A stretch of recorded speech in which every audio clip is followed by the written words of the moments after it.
Danielle from the Sweeney Agency, and tonight I'm very pleased to welcome Vinh Giang, a communications expert who has spent the last 15 years mastering the art of performance-enhanced communications. Vinh's dynamic presentations help leaders master the art of communication, helping them build deeper connections both personally and professionally. Thank you so much for joining me tonight, Vinh. Thanks for having me. Pleasure to be here. So Vinh, I'm going to start off with a first question for you is, right now, and especially now in the period that we're in, why is it important for leaders to improve their communication skills? Well, look, I think I have to first give you a bit of context. So let me kind of bring you over here for a second. Just so you know, I'm part magician and part entrepreneur and part speaker and communication teacher. So let me bring you into my world as a magician. In the world of magic, magicians have a flawed belief, and magicians believe that success comes from us getting really good at one thing. And this is very relevant to your world as a leader. We believe that success comes from technical. I should have been a doctor handwriting. My mom would have been so proud. But we believe we're going to improve our technical S, K, and E. And what that means is technical skill, technical knowledge, and technical experience. And as a magician, I spent thousands of hours on this thinking it was going to lead me to success. And it really didn't. And I'll give you a demonstration of why, because I spent thousands of hours on sleight of hand. So join me over here for a second. You see here, I've got a little bit of an experience for you ready. And one of the most technically difficult things to do as a magician is to locate playing cards that are in the pack, and specifically the aces. So what I'm going to do, I'm going to be rather fair. I'm going to show you all the cards are different, obviously. And I'll take the aces and we'll pop them in. So the 4 aces go into 4 different positions, like so.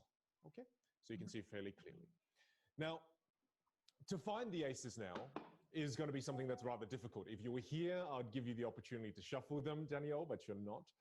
So the technical sleight looks like this. I'll remove the speaking component for now.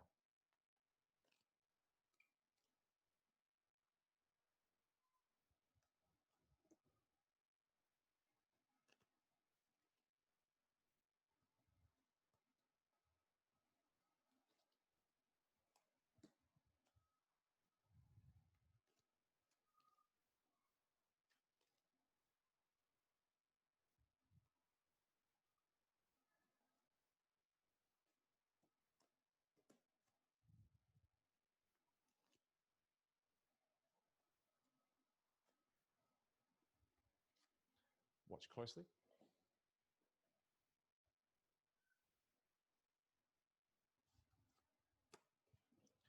So again, that is a fairly technically difficult piece of sleight of hand. And again, magicians tend to believe that this alone is what's going to help me become successful. But what we don't realize is this is not enough. There's another component that is absolutely necessary to become successful. And the second, or to become more impactful. And the second area is, in the world of magic, what it's called showmanship. Mm-hmm. And showmanship is just a really fancy word for communication skills. So again, I'll just kind of write here, it's communication skills. That's really what it represents.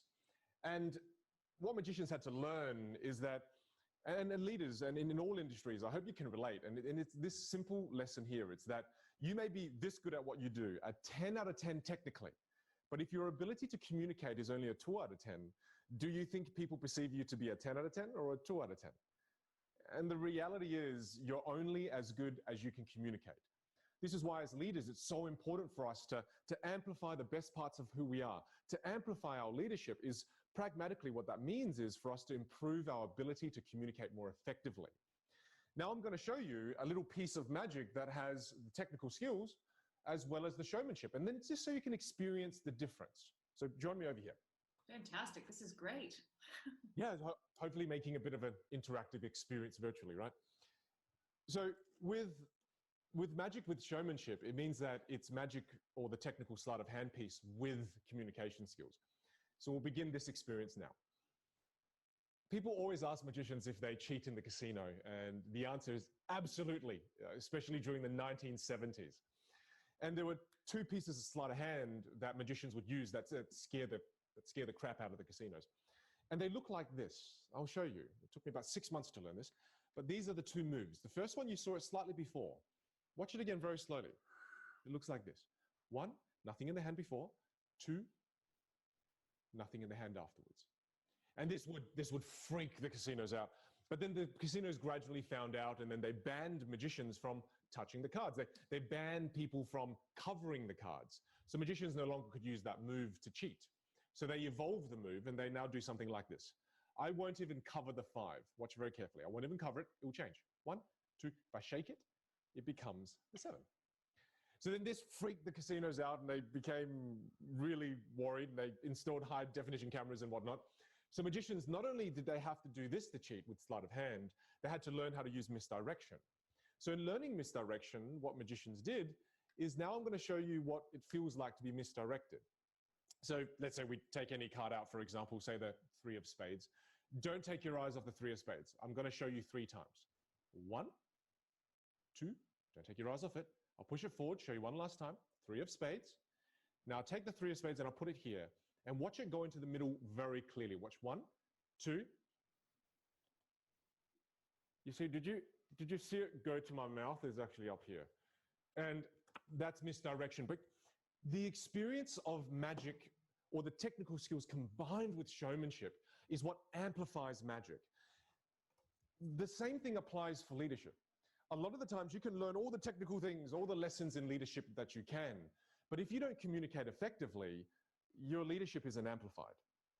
Now, when we're thinking about communication skills for leaders, we have to look at it in 2 specific areas. And the 2 specific areas I want to bring your attention to is, when we're thinking about communication skills, the first core area is your visual image. And your visual image, that's your body language and the way you dress. Okay, we tend to focus a lot of time on the way we dress, make sure we're dressed well and dressed professionally. And rarely do we think about body language. But the other component that is very important when it comes to communication is vocal image. And most people never think about their vocal image. And your vocal image is the image that is formed in other people's minds the moment you speak, the moment you reveal your voice. And the interesting thing I want you to really dive into here is that when people see you, when they see your visual image, they make assumptions about who you are as a person. So when they see you, they assume you're a professional if you're dressed professionally. And they assume you're friendly if you look friendly with your body language, facial expressions. So they only make assumptions about who you are as a leader. You're capable, you're authentic. They make those assumptions. But when you reveal your vocal image, they turn these assumptions into beliefs about you as a leader.